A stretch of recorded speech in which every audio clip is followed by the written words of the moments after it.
Hi, hello. Welcome back to another video. Been a while once again since my last one. I have just been lazy with editing videos and I haven't really had the time to record any voiceovers. So, it's taking a while, but now it's final. I finally done another one. I have more energy this time than I did when I last recorded, so yippee! I hope I hope that's good. Anyway, today I am continuing my little portrait series thing. I don't know what to call it. This time I'm drawing my little character Ray, who is a tiefling and a ocean druid. Yeah, I played him in a campaign a few years ago now. That campaign had to be put on hold though, due to the DM getting very busy with school and life getting in the way. But hopefully we'll be able to start up that campaign again. So I am 100% planning on taking up Ray again and continuing to play him because he deserves some love. I have continued to develop his story after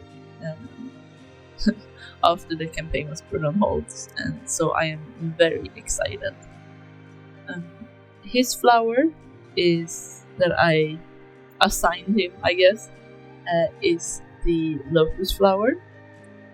And if I remember correctly, the Lotus Flower, at least some of them, maybe not all, but in some cultures, some the Lotus Flowers might change depending on color, but they represent rebirth and innocence, rebirth, and stuff like that, which I guess makes sense for him. I have no idea, because if you don't know, I have no idea about his backstory. So yippee! I don't know what his backstory is. All I know is that he washed up on a shore, was found by someone who then proceeded to take him in. That person might change when the campaign starts, but it's someone. And then he has basically been living for 3 years, just vibing out, just hanging out, going fishing and stuff, having his tattoos just kinda appear every so often, as they do, they just appear. You don't go to a shop or anything for it, no, they just poof, they're there one day. Totally. No, but that's the general story right now. Details might come to change later. So yeah, I'm very excited for that. I am looking forward to it so much. I am probably gonna make a redesign of Ray as well, a second design to put in my steampunk world, because as I mentioned in the comment video, this series is supposed to be mainly focused on what's it called? On how they would look in my own steampunk world. But since Ray here doesn't have a design for that world, I drew him in his normal D&D design. And I also did so for the next one, who is Ekram. He is who I did after Ray. So we have two blue boys right after each other. But yeah. So that's fun. I'm looking forward. I know that the DM of the campaign where I play Ray will see this, because they watch all my videos. Hi, I know you're here. I'm looking forward to the campaign. Please start it soon. I'm very excited. No, I'm not gonna put pressure. School is a pain, and we don't need to put more pressure on that. Like, oh boy. But yeah, that's kind of it. That's kind of the general thing. And now summer has rolled in here fully in Sweden, so it is warm as hell outside. I am suffering, but I am managing.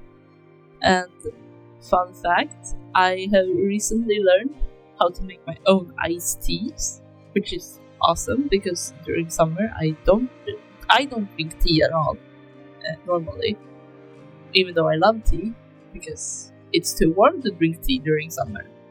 But now I know how to make my own iced tea thanks to work where we have to make our own iced tea.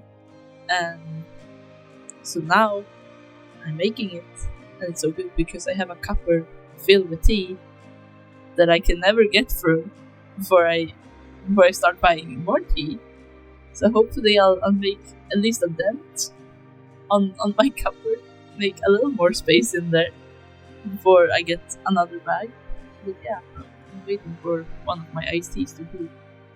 But yeah, so it's very fun. It's very interesting because I thought that you would have to to make iced tea. You had to do it in a very specific way. Like you have to get a specific tea. You have to use sugar and blah blah blah.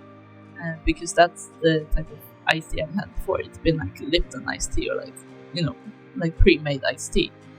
But no, you can use the brew normal tea like in hot water, put it in the fridge for a bit, make it cool down, put in some ice.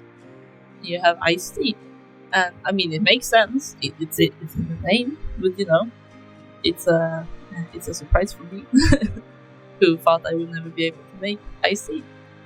And at work as well, I work as a barista, if anyone's curious.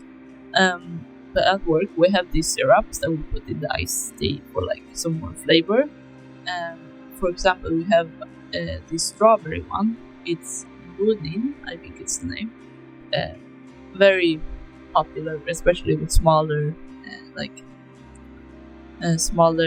cafes and stuff. Like at least here in Sweden, they usually have like syrups.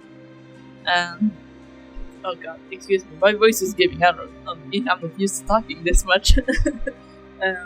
But I found a store in central Stockholm, at the station of all places, that sold these syrups, and had one that we also have at work, which is the strawberry flavor, and that we put into the iced tea to make it strawberry iced tea.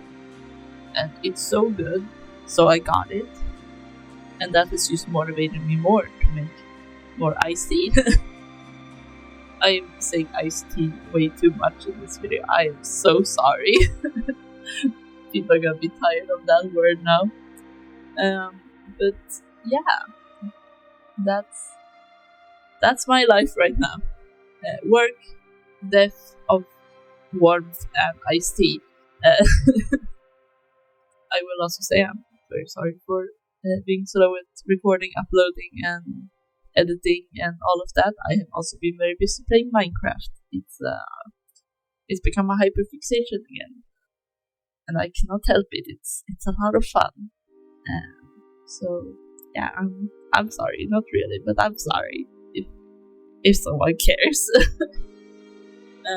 But yeah, the artwork here is basically finished, so I'm gonna wrap up my little voice over here.